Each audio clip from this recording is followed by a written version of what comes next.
Hello, dear students. I hope you are all doing well in the houses. So, dear students, ನೀವು ಮನೆಯಲ್ಲಿ tea ಮಾಡಕ್ಕೆ ಬರುತ್ತೆ ಅಲ್ವಾ ನಿಮ್ಗೆಲ್ರಿಗೂ? ಟೀ ಕಾಫಿ ಮಾಡ್ತೀರಾ ಅಲ್ವಾ? ಸೊ ಏನು ಹಾಕ್ತೀರಾ ಟೀ ಕಾಫಿ ಮಾಡೋದಕ್ಕೆ? ಟೀ ಮಾಡೋದಕ್ಕೆ ಸಕ್ಕರೆ ಹಾಕ್ತೀರಾ, ಟೀ ಪುಡಿ ಹಾಕ್ತೀರಾ, ಹಾಲು ಹಾಕ್ತೀರಾ, ಹಾಲು ಸಕ್ಕರೆ ನೀರು ಟೀ ಪುಡಿ ಎಲ್ಲ ಹಾಕಿ ಟೀ ಮಾಡ್ತೀರಾ, ಹೀಟ್ ಮಾಡಿ ಕುದಿಸ್ತೀರಾ, ಟೀ ಮಾಡ್ತೀರಾ. ಕೊನೆಗೆ ಏನು ಮಾಡ್ತೀರಾ ನೀವು ಕುಡಿಯೋದಕ್ಕಿಂತ ಮುಂಚೆ? ಅದನ್ನೇನು ಮಾಡ್ತೀರಪ್ಪ ಅಂತಂದರೆ ಫಿಲ್ಟ್ರ್ ಮಾಡ್ತೀರಾ ಅಲ್ವಾ? ಯಾಕೆ ಫಿಲ್ಟ್ರ್ ಮಾಡ್ತೀರಾ? ಎಲ್ಲ ಟೀ ಎಲ್ಲ ಮಾಡಾದ್ಮೇಲೆ ಫಿಲ್ಟ್ರ್ ಮಾಡ್ತೀರಾ. ಯಾಕೆ ಫಿಲ್ಟ್ರ್ ಮಾಡ್ತೀರಾ? ಫಿಲ್ಟ್ರ್ ಯಾಕೆ ಮಾಡ್ತೀರಾ ಅಂತ ಅಂದರೆ ಅದರಲ್ಲಿ ಒಂದಿಷ್ಟು ನಿಮ್ಗೆ ಬೇಡದೇ ಇರುವಂಥ ವಸ್ತು ಇರುತ್ತೆ. ಆದರೆ ಅದೇ ಟೀ ಪುಡಿಯೋದು ವೇಸ್ಟ್ ಇರುತ್ತಲ್ಲ ಅದಿರುತ್ತೆ, ಅದನ್ನು ರಿಮೂವ್ ಮಾಡಬೇಕು, ನೀವು ತೆಗಿಬೇಕು. ತೆಗೆಯೋದಕ್ಕೋಸ್ಕರ ನೀವೇನು ಮಾಡ್ತೀರಾ? ಫಿಲ್ಟ್ರ್ ಮಾಡ್ತೀರಾ ಅಲ್ವಾ? ಹಾಗೆಯೇ ನಮ್ಮ ಬಾಡಿಯಲ್ಲೂ ಕೂಡ ಬೇಕಾದಷ್ಟು ಪ್ರೋಸೆಸ್ಗಳಾಗುತ್ತೆ. ಡೈಜೆಷನ್ ಆಗುತ್ತೆ, ಟ್ರಾನ್ಸ್ಪೋರ್ಟೇಷನ್ ಆಗುತ್ತೆ, ರೆಸ್ಪಿರೇಷನ್ ಆಗುತ್ತೆ, various metabolic activities takes place in our body. ನಮ್ಮ ಬಾಡಿಯಲ್ಲಿ ಸಿಕ್ಕಾಪಟ್ಟೆ ಮೆಟಬಾಲಿಕ್ ಆ್ಯಕ್ಟಿವಿಟೀಸ್ ನಡೆಯುತ್ತೆ ಮಕ್ಕಳೇ.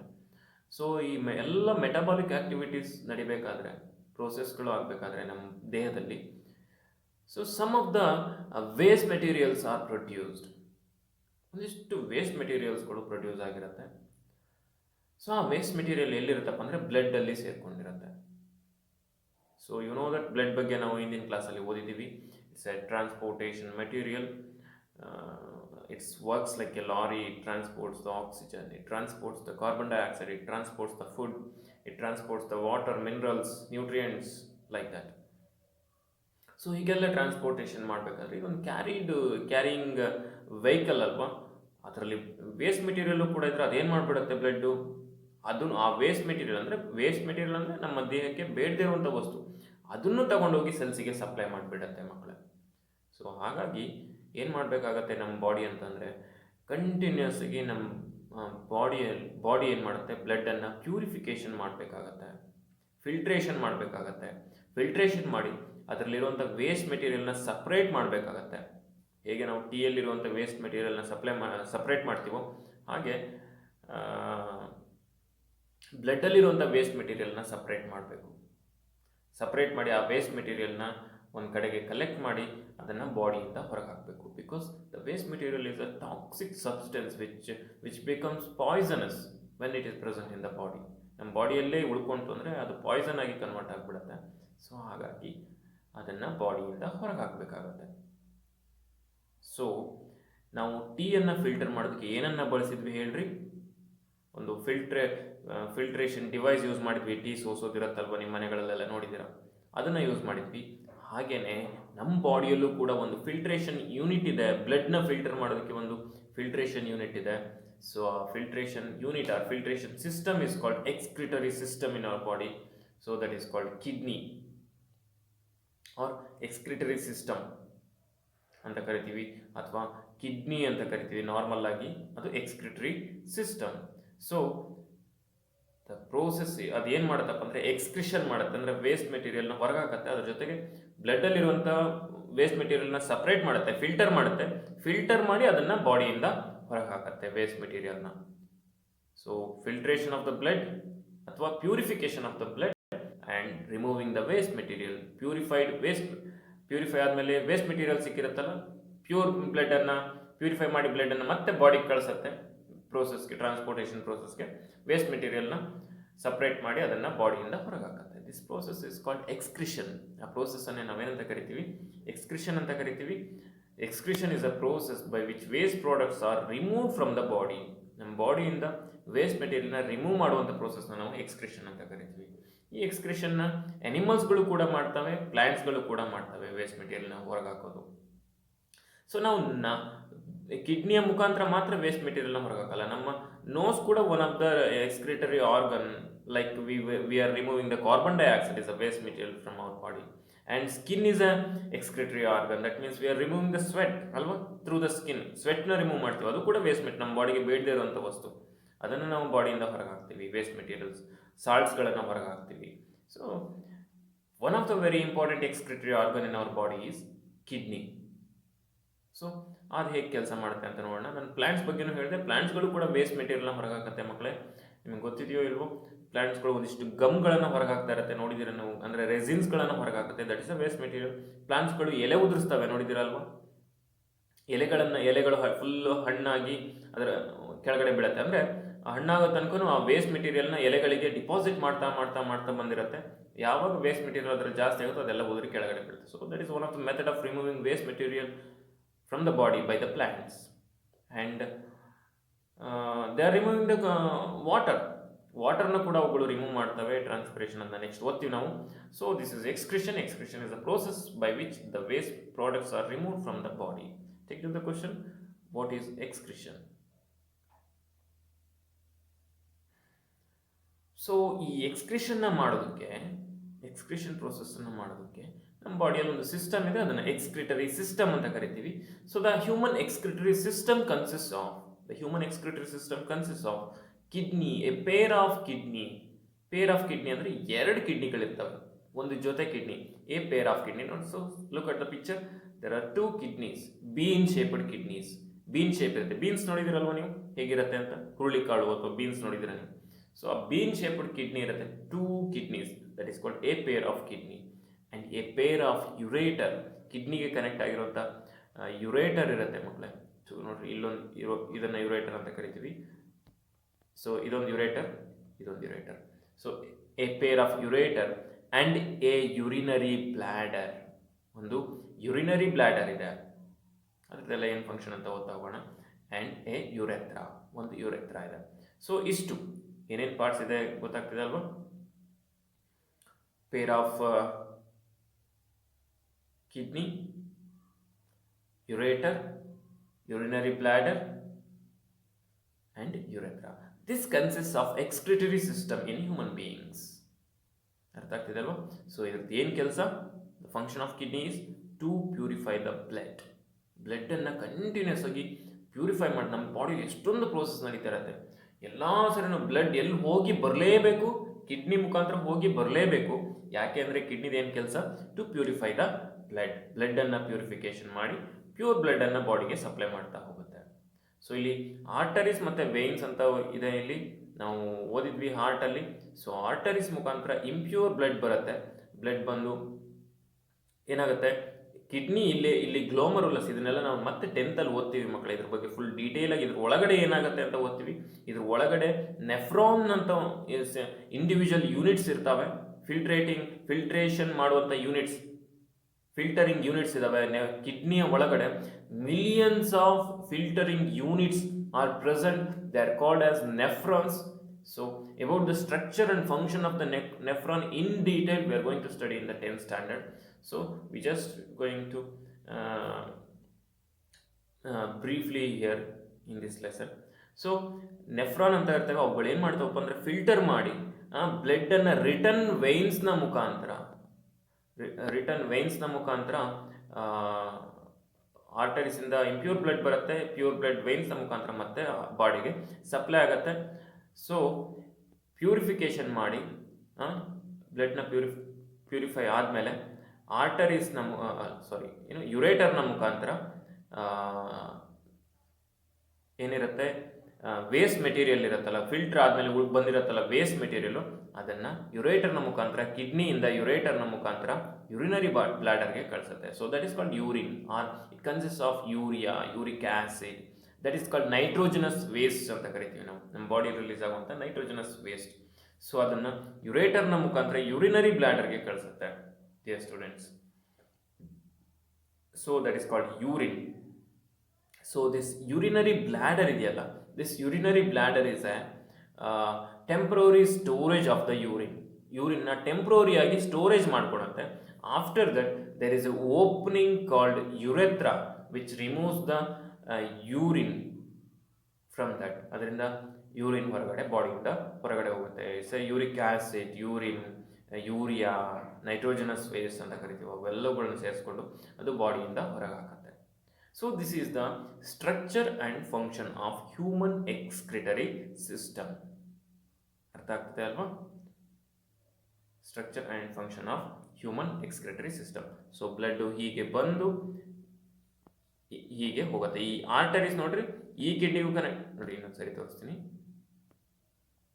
ಆರ್ಟರೀಸ್ ಇದೆಯಲ್ಲ ಅದು ಹೀಗೆ ಬರುತ್ತೆ, ಈ ಕಿಡ್ನಿಗೂ ಕನೆಕ್ಟ್ ಆಗುತ್ತೆ, ಈ ಕಿಡ್ನಿಗೂ ಕನೆಕ್ಟ್ ಆಗುತ್ತೆ. ವೇನ್ಸ್ ಇದೆಯಲ್ಲ ಅದು ಈ ಕಿಡ್ನಿಗೂ ಕನೆಕ್ಟ್ ಇರುತ್ತೆ, ಈ ಕಿಡ್ನಿಗೂ ಕನೆಕ್ಟ್ ಇರುತ್ತೆ. ಗೊತ್ತಾಗುತ್ತಲ್ವ?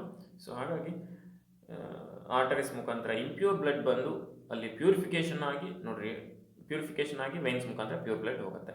ಸೊ ಹಿಂದೆ ನಾವು ಓದಿದ್ವಿ ಆರ್ಟರೀಸ್ ಅಂದರೆ ಹಾರ್ಟ್ ಬಗ್ಗೆ ಓದುವಾಗ ಆಕ್ಸಿಜನೇಟೆಡ್ ಬ್ಲಡ್ ಮತ್ತು ಡಿಆಕ್ಸಿಜನೇಟೆಡ್ ಬ್ಲಡ್. ಆರ್ಟರೀಸ್ ಮುಖಾಂತರ ಆಕ್ಸಿಜನೇಟೆಡ್ ಬ್ಲಡ್ ಅಂದರೆ ಆಕ್ಸಿಜನ್ ರಿಚ್ ಬ್ಲಡ್ ಪಾಸ್ ಆಗ್ತಾಯಿತ್ತು ಹಾರ್ಟಿಂದ ಎಲ್ಲ ಪಾರ್ಟ್ಸ್ ಆಫ್ ದ ಬಾಡಿಗೆ, ಆ್ಯಂಡ್ ಎಲ್ಲ ಪಾರ್ಟ್ಸ್ ಆಫ್ ದ ಬಾಡಿಯಿಂದ ವೇನ್ಸ್ ಮುಖಾಂತರ ಡಿಆಕ್ಸಿಜನೇಟೆಡ್ ಬ್ಲಡ್ ಅಂದರೆ ಕಾರ್ಬನ್ ಡೈಆಕ್ಸೈಡ್ ರಿಚ್ ಬ್ಲಡ್ ಹಾರ್ಟ್ಗೆ ಸಪ್ಲೈ ಆಗ್ತಿತ್ತು ಅಂತ ಓದಿದ್ವಿ. ಸೊ ಡೋಂಟ್ ಕನ್ಫ್ಯೂಸ್, ನಾನು ಇಲ್ಲಿ ಮಾತಾಡ್ತಾ ಇರೋದು ಪ್ಯೂರ್ ಬ್ಲಡ್ ಮತ್ತು ಇಂಪ್ಯೂರ್ ಬ್ಲಡ್. ಅಂದರೆ ನೈಟ್ರೋಜನಸ್ ವೇಸ್ಟ್ ಇರುವಂಥ ಬ್ಲಡ್ಡು, ನೈಟ್ರೋಜನಸ್ ವೇಸ್ಟ್ ಇಲ್ಲದೆ ಇರುವಂಥ ಬ್ಲಡ್ಡು ಅನ್ನೋ ಥರ. ಅರ್ಥ ಆಗ್ತದೆ ಅಲ್ವಾ? ಸೊ ಹಾಗಾಗಿ ಆರ್ಟರೀಸ್ ಮುಖಾಂತರ ಬರುತ್ತೆ, ವೇನ್ಸ್ ಮುಖಾಂತರ ಹೋಗುತ್ತೆ. ವೇಸ್ಟ್ ಮೆಟೀರಿಯಲ್ ಕಲೆಕ್ಟ್ ಆಗಿರುವಂಥದ್ದು ಯುರೇಟರ್ನ ಮುಖಾಂತರ ಅಂದರೆ ಪೈಪ್ನ ಮುಖಾಂತರ ಬ್ಲ್ಯಾಡರ್ಗೆ, ಯುರಿನರಿ ಬ್ಲ್ಯಾಡರ್ಗೆ ಬಂದು ಕಲೆಕ್ಟ್ ಆಗುತ್ತೆ. It's a temporary storage of the urine and it's removed through the urethra. So this is the structure and function of kidney excretory system in animals or human beings. So take down the question, explain the structure of the kidney in human beings. Explain the structure and function of the kidney in human beings. So next the diagram is very important in the point of examination. ಈ ಡಯಾಗ್ರಾಮ್ನ ನೀವು ಬರಿಬೇಕು, ಬರೆದು ಕಲ್ತ್ಕೊಬೇಕು. ಎಕ್ಸಾಮಿಗೆ ಕೇಳ್ತಾರೆ ಡಯಾಗ್ರಾಮ್ನ ಬರೆಯೋದಕ್ಕೆ. Take down the question, draw the neat labelled diagram of human excretory system. Draw the neat labelled diagram of human excretory system. So this is about the excretion in animals. ಅರ್ಥ ಆಗಿದೆ ಅಲ್ವಾ ಮಕ್ಕಳೇ? ಸೊ ಇಷ್ಟೆಲ್ಲ process ಆದಮೇಲೆ waste material release ಆಗುತ್ತೆ. Waste ಮೆಟೀರಿಯಲ್ನ ಬಾಡಿಯಿಂದ ಹೊರಗೆ ಹಾಕೋದಕ್ಕೆ ನಮ್ಮ ಬಾಡಿಯಲ್ಲಿ ಎಕ್ಸ್ಕ್ರಿಟರಿ ಸಿಸ್ಟಮ್ ಇದೆ. ಸೊ ಹಾಗೆಯೇ ಪ್ಲ್ಯಾಂಟ್ಸಲ್ಲೂ ಕೂಡ ಟ್ರಾನ್ಸ್ಪೋರ್ಟೇಷನ್ ಅಂತ. ಇದುವರೆಗೂ ನಾವು ಓದಿದ್ದು ಟ್ರಾನ್ಸ್ಪೋರ್ಟೇಷನ್ ಇನ್ ಅನಿಮಲ್ಸ್. ಅನಿಮಲ್ಸಲ್ಲಿ ಯಾವ ರೀತಿ ಟ್ರಾನ್ಸ್ಪೋರ್ಟೇಷನ್ ಆಗುತ್ತೆ ಅಂತ ಓದಿದ್ವಿ ಮಕ್ಕಳೇ. ಸೊ ಈಗ ನಾವು ಟ್ರಾನ್ಸ್ಪೋರ್ಟೇಷನ್ ಇನ್ ಪ್ಲ್ಯಾಂಟ್ಸಲ್ಲಿ ಯಾವ ರೀತಿ ಅಂದರೆ ಮೆಟೀರಿಯಲ್ಸ್ಗಳು ಹೇಗೆ ಒಂದು ಕಡೆಯಿಂದ ಇನ್ನೊಂದು ಕಡೆ ಮೂವ್ ಆಗುತ್ತೆ. ನಮಗಾದರೆ ಸರ್ಕ್ಯುಲೇಟರಿ ಸಿಸ್ಟಮ್ ಇದೆ, ಎಕ್ಸ್ಕ್ರಿಟರಿ ಸಿಸ್ಟಮ್ ಇದೆ, ಮೂವ್ಮೆಂಟ್ಸನ್ನು ಮೆಟೀರಿಯಲ್ಸ್ಗಳನ್ನ ಟ್ರಾನ್ಸ್ಪೋರ್ಟ್ ಮಾಡೋದಕ್ಕೆ. So how transportation takes place, that is food, water, minerals through the plants ಅಂತ ನೋಡಿದ್ರೆ ವ್ಯಾಸ್ಕ್ಯುಲಾರ್ ಟಿಶ್ಯೂಸ್ ಅಂತ ಇದ್ದಾವೆ ಮಕ್ಕಳೇ. ಪ್ಲ್ಯಾಂಟ್ಸ್ ಬಾಡಿಯಲ್ಲಿ ವ್ಯಾಸ್ಕ್ಯುಲಾರ್ ಟಿಶ್ಯೂಸ್ ಅಂತ ಕಾಣುತ್ತೆ. ಟಿಶ್ಯೂಸ್ ಅಂತ ಹೊಸ ವರ್ಡ್ನ ಕೇಳ್ತಾ ಇದ್ದಾರೆ ನೀವು. ಟಿಶ್ಯೂಸ್ ಅಂತಂದರೆ ನಿಮಗೆ ಪ್ಲ್ಯಾಂಟ್ ಬಾಡಿ ಅಥವಾ ಯಾವುದೇ ಆರ್ಗ್ಯಾನಿಸಮ್ಸ್ನ ಬಾಡಿ ಅಂದರೆ ಅವುಗಳು ಸೆಲ್ಸಿಂದ, ಸ್ಮಾಲ್ ಸೆಲ್ಸಿಂದ ಆಗಿದೆ ಅಂತ ಗೊತ್ತು ನಿಮಗೆ. ಎಲ್ಲ ಸೆಲ್ಸ್ಗಳು ಸೇರ್ಕೊಂಡು ಒಂದು ಬಾಡಿ ಆಗಿದೆ ಅಂತ. ಸೊ ಆ ಸೆಲ್ಸ್ಗಳ ಒಂದೇ ಥರ ಕೆಲಸ ಮಾಡುವಂಥ ಒಂದು ಸೆಲ್ಸ್ಗಳ ಗುಂಪನ್ನು ನಾವು the group of cells which are perform similar functions are called tissues. Specialised function or similar ಫಂಕ್ಷನ್ಸ್ನ ಮಾಡುವಂಥ ಒಂದು ಗ್ರೂಪ್ ಆಫ್ ಸೆಲ್ಸನ್ನು ನಾವಿಲ್ಲಿ ಏನಂತ ಕರಿತೀವಪ್ಪ ಅಂದರೆ ಟಿಶ್ಯೂ ಅಂತ ಕರಿತೀವಿ. ಸೊ ಆ ಥರ ಸೇಮ್ ಕೆಲಸ ಮಾಡುವಂಥ ಸೆಲ್ಸ್ಗಳ ಗುಂಪುಗಳಿದ್ದಾವೆ ನಾವು ಪ್ಲ್ಯಾಂಟ್ಸಲ್ಲಿ ನೋಡ್ತೀವಿ. ಅವುಗಳನ್ನ ನಾವು ಟಿಶ್ಯೂಸ್ ಅಂತ ಕರಿತೀವಿ. So take down the question, what is tissues? What is tissue? So 2 types of tissue mainly ನಾವು ಪ್ಲ್ಯಾಂಟ್ಸಲ್ಲಿ ನೋಡ್ತೀವಿ. ಒಂದು ಝೈಲಮ್ ಟಿಶ್ಯೂ ಮತ್ತು ಫ್ಲೋಯಮ್ ಟಿಶ್ಯೂ. ಟ್ರಾನ್ಸ್ಪೋರ್ಟೇಷನ್ ಮಾಡೋದಕ್ಕೆ ಬೇಕಾಗುವಂಥ 2 ಟೈಪ್ಸ್ ಆಫ್ ಟಿಶ್ಯೂ, ಝೈಲಮ್ ಮತ್ತು ಫ್ಲೋಯಮ್. ನೆನ್ಪಿಟ್ಕೊಬೇಕು ಮಕ್ಕಳೇ, ಇದು ಮತ್ತೆ ಹೈಯರ್ ಕ್ಲಾಸಲ್ಲೆಲ್ಲ ಪದೇ ಪದೇ ನಾವು ಇದ್ರ ಬಗ್ಗೆ ಓದ್ತೀವಿ, ಅವಾಗ ಮರ್ತ್ಕೊಂಡ್ಬೇಡ್ರಿ. ಸೊ ಝೈಲಮ್ ಟಿಶ್ಯೂ ಮತ್ತು ಫ್ಲೋಯಮ್ ಟಿಶ್ಯೂ ಅಂತ ಇದೆ. ಸೊ ದ ರೂಟ್ಸ್, ಝೈಲಮ್ದು ಏನು ಕೆಲಸಪ್ಪ ಅಂದರೆ ವಾಟರನ್ನು ಟ್ರಾನ್ಸ್ಪೋರ್ಟ್ ಮಾಡೋದು. ಅಂದರೆ ವಾಟರನ್ನು ರೂಟ್ಸ್ಗಳಲ್ಲಿ ಪ್ಲ್ಯಾಂಟ್ಸ್ಗಳು ವಾಟರ್ನ ಅಬ್ಸರ್ವ್ ಮಾಡುತ್ತಲ್ವ. ಸೊ ಇಲ್ಲಿಂದ ನೋಡ್ರಿ, ರೂಟ್ಸಿಂದ ವಾಟರ್ನ ಅಬ್ಸರ್ವ್ ಮಾಡುತ್ತೆ. ಇದು ಅಬ್ಸರ್ವ್ ಮಾಡಿಕೊಂಡು ಎಲ್ಲ ಪಾರ್ಟ್ಸ್ ಆಫ್ ದ ಪ್ಲ್ಯಾಂಟ್ ಬಾಡಿಗೆ ಸಪ್ಲೈ ಮಾಡುವಂಥದ್ದು ಯಾರ ಕೆಲಸ? ಝೈಲಮ್ ಅಂತ ಒಂದು ಟಿಶ್ಯೂ ಇದೆ, ಅದರ ಕೆಲಸ. ಗೊತ್ತಾಗ್ತಿದೆಯಾ? ಸೊ ಝೈಲಮ್ನ ಕೆಲಸ, ಝೈಲಮ್ ಕೆಲಸ ಏನು? ಎಲ್ಲ ಪಾರ್ಟ್ಸ್ ಆಫ್ ದ ಪ್ಲ್ಯಾಂಟ್ ಬಾಡಿಗೆ ರೂಟ್ಸಿಂದ ವಾಟರನ್ನು ಸಪ್ಲೈ ಮಾಡುವಂಥದ್ದು. ಗೊತ್ತಾಗ್ತಿದೆಯಾ? ಸೊ ಹಾಗಾಗಿ ಝೈಲಮನ್ನು ನಾವು ವಾಟರ್ ಕಂಡಕ್ಟಿಂಗ್ ಟಿಶ್ಯೂ ಅಂತ ಕರಿತೀವಿ. Xylem is called as water conducting tissue. ಗೊತ್ತಾಗ್ತಿದೆಯಾ? ಆ್ಯಂಡ್ ನೆಕ್ಸ್ಟು ಏನಿದೆ, ಇನ್ನೊಂದು ಟಿಶ್ಯೂ ಯಾವುದಪ್ಪ ಅಂದರೆ ಫ್ಲೋಯಮ್. ಫ್ಲೋಯಮ್ದು ಏನು ಕೆಲಸನಪ್ಪ ಅಂದರೆ ಫುಡ್ನ ಟ್ರಾನ್ಸ್ಪೋರ್ಟ್ ಮಾಡೋದು. ಅಂದರೆ ಫುಡ್ ಲೀವ್ಸಲ್ಲಿ ಪ್ರಿಪೇರ್ ಆಗುತ್ತಲ್ವ, food leaves is a kitchen of the plant body ಅಂತ ಕರಿತೀವಿ. Food prepared in the leaves and it transported from leaves to all the parts of the plant body. It transports through the food conducting tissue called phloem. So ಈ ರೀತಿ ಇಲ್ಲಿ prepare ಆಗಿರುವಂಥ food ಎಲ್ಲ ಕಡೆ ಲೀವ್ಸಲ್ಲಿ prepare ಆಗಿರುವಂಥ food ಎಲ್ಲ plant ಬಾಡಿಗೂ supply ಆಗುತ್ತೆ. So ಅದನ್ನು ನಾವು ಫುಡ್ ಕಂಡಕ್ಟಿಂಗ್ ಟಿಶ್ಯೂ ಅಂತ ಕರಿತೀವಿ. ಆ ಟಿಶ್ಯೂ ಹೆಸರು ಏನಪ್ಪ ಅಂದರೆ ಫ್ಲೋಯಮ್. ಗೊತ್ತಾಗ್ತಿದೆಯಾ? Phloem is a food conducting tissue which transports the food from leaves to all the parts of the plant body. So that is called phloem tissue. Phloem transport the food to all the parts of the body. Xylem transport the water to all the parts of the body from roots. ಗೊತ್ತಾಗುತ್ತಾ? So ಇದಿಷ್ಟು transportation ಇನ್ plants ಹೇಗೆ ಟ್ರಾನ್ಸ್ಪೋರ್ಟೇಷನ್ನ ಮಾಡುತ್ತೆ ಅಂದರೆ ಮೆಟೀರಿಯಲ್ಸ್ನ ಒಂದು ಪ್ಲೇಸಿಂದ ಇನ್ನೊಂದು ಪ್ಲೇಸಿಗೆ ಹೇಗೆ ಕಳಿಸುತ್ತೆ ಅಂತ. 2 ಟಿಶ್ಯೂಸ್ xylem ಆ್ಯಂಡ್ ಫ್ಲೋಯಮ್. ಇಷ್ಟೇ ನೆನ್ಪಿಟ್ಕೊಳ್ಬೇಕಾದ್ರೆ 2 ಟಿಶ್ಯೂಸ್ ಇರುತ್ತೆ, xylem ಮತ್ತು ಫ್ಲೋಯಮ್. xylem ವಾಟರ್ನ ಕಂಡಕ್ಟ್ ಮಾಡುತ್ತೆ roots to all the parts of the body. Phloem ಫುಡ್ನ ಕಂಡಕ್ಟ್ ಮಾಡುತ್ತೆ ಅಂದರೆ ಫುಡ್ನ ಪಾಸ್ ಮಾಡುತ್ತೆ leaves to all the parts of the body. ಗೊತ್ತಾಗುತ್ತಾ? Take down the question. Write the functions of xylem and phloem tissue. Write the functions of xylem and phloem tissue. ನಿಮಗೆ ಚಿತ್ರದಲ್ಲಿ ಕೊಟ್ಟಿರೋದು ಇದು ಏನಪ್ಪ ಅಂದರೆ ರೂಟ್ನ ಕಟ್ ಮಾಡಿ ಅದು ಮೈಕ್ರೋಸ್ಕೋಪಲ್ಲಿ ಹೇಗೆ ಕಾಣುತ್ತೆ ಅಂತ ತೋರಿಸಿದ್ದಾರೆ. ಅಲ್ಲಿ ರೂಟ್ಸಲ್ಲಿ ಮತ್ತು ರೂಟ್ ಹೇರ್ಸ್ ಅಂತ ಸ್ಮಾಲ್ ಹೇರ್ಸ್ ನಮ್ಮ ಕಣ್ಣಿಗೆ ಕಾಣೋದಿಲ್ಲ, ಅದು ಮೈಕ್ರೋಸ್ಕೋಪಲ್ಲಿ ಇಟ್ಟು ನೋಡಿದಾಗ ಕಾಣುತ್ತೆ. ಸ್ಮಾಲ್ ಹೇರ್ಸ್ ಇರುತ್ತೆ, ಅವುಗಳು ಭೂಮಿಯಲ್ಲಿರುವಂಥ ವಾಟರ್ನ ಅಬ್ಸಾರ್ವ್ ಮಾಡೋದಕ್ಕೆ ಹೆಲ್ಪ್ ಮಾಡ್ತವೆ. So that is the diagram. ಅರ್ಥ ಆಗ್ತಿದೆ ಅಲ್ವಾ? So next transpiration. So transpiration ಅಂತ ಅಂದರೆ the process by which water is removed from the water is removed from the plant ಬಾಡಿಯಿಂದ ವಾಟರ್ ರಿಮೂವ್ ಆಗುತ್ತೆ. ಆ ರಿಮೂವ್ ಆಗುವಂಥ ಪ್ರೋಸೆಸ್ಸನ್ನೇ ನಾವು ಏನಂತ ಕರಿತೀವಪ್ಪ ಅಂದರೆ ಟ್ರಾನ್ಸ್ಪಿರೇಷನ್ ಅಂತ ಕರಿತೀವಿ. ಸೊ ಯಾಕೆ ರಿಮೂವ್ ಆಗುತ್ತೆ? ಸಮ್ಟೈಮ್ಸ್ ರೂಟ್ಸ್ ಏನು ಮಾಡಿಬಿಡುತ್ತೆ, ಎಕ್ಸಸ್ ಆಫ್ ವಾಟರ್ನ ಅಬ್ಸರ್ವ್ ಮಾಡಿರುತ್ತೆ. ಸೊ ಬಾಡಿಗೆ ವಾಟರ್ ಲೆವೆಲ್ ಜಾಸ್ತಿ ಆಗಿಬಿಟ್ಟಿರುತ್ತೆ, ಪ್ಲ್ಯಾಂಟ್ ಬಾಡಿಯಲ್ಲಿ ವಾಟರ್ ಪರ್ಸೆಂಟೇಜ್ ಜಾಸ್ತಿ ಆಗಿರುತ್ತೆ. ಸೊ ಅವಾಗ ಏನಾಗುತ್ತೆ, ವಾಟರ್ನ remove ಮಾಡಬೇಕಾಗಿರುತ್ತೆ.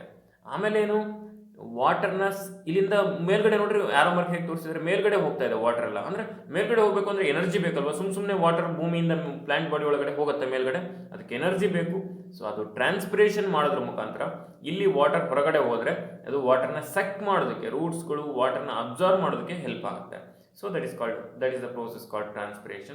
Transpiration means, dear students, the process by which plants gives out water through the stomata in the leaves. ನಿಮಗೆ ಸ್ಟೊಮ್ಯಾಟದ ಬಗ್ಗೆ ನಾನು ಆಲ್ರೆಡಿ ಹೇಳಿದ್ದೀನಿ, ಗೊತ್ತಿದೆ ನಿಮಗೆ. 6th ಅಲ್ಲೂ ಕಲ್ತಿದ್ದೀರಾ, 7th ಅಲ್ಲೂ ಕಲ್ತಿದ್ದೀರಾ. Stomata means it's a small microscopic holes which are present in the leaves which helps to exchange the gases as well as to remove the water. ಗ್ಯಾಸಸ್ನ exchange ಮಾಡೋದಕ್ಕೆ ಅಂದರೆ ಫೋಟೋಸಿಂಥಸಿಸ್, ರೆಸ್ಪಿರೇಷನ್ ಟೈಮಲ್ಲಿ ಆಕ್ಸಿಜನ್ನ ತಗೊಳೋದಕ್ಕೆ, photosynthesis ಟೈಮಲ್ಲಿ carbon ಡೈಆಕ್ಸೈಡ್ನ ತಗೊಳೋದಕ್ಕೆ ಮತ್ತು ಆಕ್ಸಿಜನ್ನ release ಮಾಡೋದಕ್ಕೆ, respiration ಟೈಮಲ್ಲಿ oxygen ತಗೊಂಡು carbon ಡೈಆಕ್ಸೈಡ್ನ release ಮಾಡೋದಕ್ಕೆ ಸ್ಮಾಲ್ ಮೈಕ್ರೋಸ್ಕೋಪಿಕ್ ಹೋಲ್ಸ್ ಇರುತ್ತೆ ಪ್ಲ್ಯಾಂಟ್ ಬಾಡಿ ಒಳಗಡೆ, ಪ್ಲ್ಯಾಂಟ್ ಬಾಡಿಯಲ್ಲಿ ಅಥವಾ ಲೀವ್ಸಲ್ಲಿ. ಅದನ್ನು ನಾವು ಸ್ಟೊಮ್ಯಾಟ ಅಂತ ಕರಿತೀವಿ. ಅದ್ರ ಮುಖಾಂತರನೇ ವಾಟರ್ನ ಕೂಡ ಪ್ಲ್ಯಾಂಟ್ ಬಾಡಿ ರಿಮೂವ್ ಮಾಡುತ್ತೆ.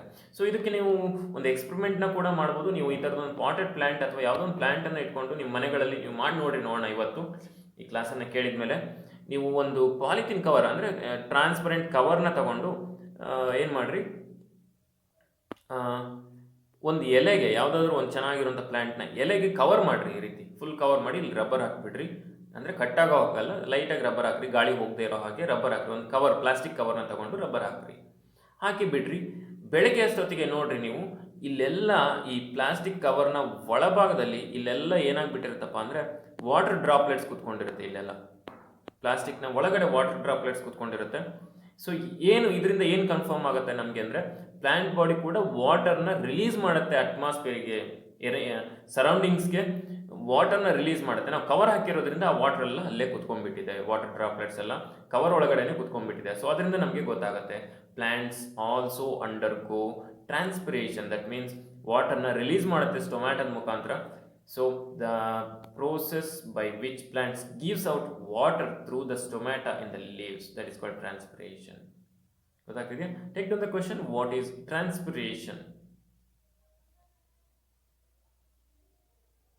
ಸೊ ಸೊ ಟ್ರಾನ್ಸ್ಪಿರೇಷನ್ ಮಾಡೋದ್ರಿಂದ ಎಷ್ಟು ಎತ್ತೆತ್ರ ಪ್ಲಾಂಟ್ಗಳು ಟ್ರಾನ್ಸ್ಪಿರೇಷನ್ ಮಾಡೋದ್ರಿಂದ ಎಷ್ಟು ಎತ್ತೆತ್ರ ಮರಗಳನ್ನ ನೀವು ನೋಡ್ತೀರಾ, ಅಲ್ಲಿ ತನಕ ವಾಟರ್ ಮೇಲ್ಗಡೆ ಹೋಗುತ್ತಲ್ಲ ಹೇಗೆ ಮಕ್ಕಳೇ, ಅದು ಟ್ರಾನ್ಸ್ಪಿರೇಷನ್ ಪ್ರೋಸೆಸ್ಸಿಂದ. ಟ್ರಾನ್ಸ್ಪಿರೇಷನಿಂದ ವಾಟರ್ ಎಲ್ಲ ಹೊರಗಡೆ ಹೋಗುತ್ತೆ ಎಲೆಗಳಿಂದ, ವಾಟರ್ ಹೊರಗಡೆ ಹೋಗಿರೋದ್ರಿಂದ ಕೆಳಗಡೆಯಿಂದ ಭೂಮಿ ಒಳಗಿಂದ ವಾಟರ್ನ ಪ್ಲಾಂಟ್ ಬಾಡಿ ಸಕ್ ಮಾಡೋದಕ್ಕೆ ಹೆಲ್ಪ್ ಆಗುತ್ತೆ. It gives the suction pull ಅಂತ ಕರಿತೀವಿ ನಾವು ಅದನ್ನು, ಅಂದರೆ ಒಳ ಸೆಳೆತ, ಎಳೆಯುವಂಥ ಫೋರ್ಸನ್ನು ಕೊಡುತ್ತೆ. ನೀವೊಂದು ಬಾಟಲ್ ಒಳಗಡೆ ಸಿಕ್ಕಿದೊಂದು ಪೈಪ್ ಹಾಕಿ ಅದನ್ನು ಎಳೆದು ಬಿಟ್ರೆ ಬರ್ತಾನೇ ಇರುತ್ತೆ ನೋಡ್ರಿ, ಸೆಕ್ಷನ್ ಪುಲ್, ನೀವು ಎಳೆದು ಬಿಟ್ಬಿಟ್ರೆ ಸಾಕು ಬರ್ತಾನೆ ಇರುತ್ತೆ. ಹಾಗೆ ಇಲ್ಲೂ ಕೂಡ ಟ್ರಾನ್ಸ್ಪಿರೇಷನ್ ಅಂದರೆ ಎಳೆದು ಬಿಡೋದು, ನೀರು ಹೊರಗಡೆ ಹೋಗೋದು ಅಂದರೆ ಎಲೆಗಳಿಂದ ಅದು ಎಳೆದು ಬಿಡೋದು, ಅವಾಗ ಭೂಮಿಯಿಂದ ನೀರು ಮೇಲ್ಗಡೆ ಅಷ್ಟು ಎತ್ತರ ಹೈಟ್ ಮರಗಳಿದ್ರು ಕೂಡ ಅಲ್ಲಿ ತನಕ ನೀರು ಸಪ್ಲೈ ಆಗ್ತಾ ಇರುತ್ತೆ, ವಾಟರ್ ಸಪ್ಲೈ ಆಗ್ತಾ ಇರುತ್ತೆ ಥ್ರೂ ದ xylem. ಗೊತ್ತಾಗತ್ತಾ? So that is the benefit of the transpiration. ಹಾಗೆಯೇ ಎಕ್ಸೆಸ್ ವಾಟರ್ನು ಕೂಡ ರಿಮೂವ್ ಮಾಡೋದು, ಅಥವಾ ವೇಸ್ಟ್ ಮೆಟೀರಿಯಲ್ನ ಕೂಡ ವಾಟರ್ನ ಜೊತೆಯಲ್ಲಿ ಇರುವಂಥ ಜೊತೆಗೆ ಸೇರಿಕೊಂಡು ವೇಸ್ಟ್ ಮೆಟೀರಿಯಲ್ನ ಕೂಡ ಪ್ಲಾಂಟ್ ಬಾಡಿ ರಿಮೂವ್ ಮಾಡುತ್ತೆ. So this is about the transpiration. ಅರ್ಥ ಆಗ್ತಿದೆ ಅಲ್ವಾ? ಅರ್ಥ ಆಯ್ತು ಅಲ್ವಾ? ಟ್ರಾನ್ಸ್ಪಿರೇಷನ್ ಮತ್ತು transportation. Transpiration and transportation. Transportation ಅಂದರೆ ಫುಡ್ ಮತ್ತು ವಾಟರು ಪ್ಲಾಂಟ್ ಬಾಡಿಯ ಒಳಗಡೆ ಮೂವ್ಮೆಂಟ್ ಆಗೋದು xylem ಮತ್ತು ಫ್ಲೋಯಮ್ ಮುಖಾಂತರ. ಟ್ರಾನ್ಸ್ಪಿರೇಷನ್ ಅಂದರೆ ವಾಟರ್ ಪ್ಲಾಂಟ್ ಬಾಡಿಯಲ್ಲಿರುವಂಥ ವಾಟರು ಹೊರಗಡೆಗೆ ರಿಲೀಸ್ ಆಗುವಂಥದ್ದು ಟ್ರಾನ್ಸ್ಪಿರೇಷನ್ ಅಂತ ಕರಿತೀವಿ. So this is about transportation in plants. So I hope you all understood today's lesson, that is transportation and transpiration in plants. So still now we were studied about the lesson chapter, that is transportation in animals and plants. Before that we were studied about transportation in animals. Today we were learnt about the transportation in plants. So transportation takes place in animals by the heart, blood vessels and excretory system, and transportation takes place in plants by xylem and phloem tissues. So this is the brief explanation about this lesson. I hope you all understood today's lesson and whole lesson chapter. So I will send you the notes after completing this lesson, and do complete the notes and send it in the group. And if you are having any doubts, questions regarding today's lesson and regarding this chapter, you can ask the questions in the group and we will solve your doubts. Thank you.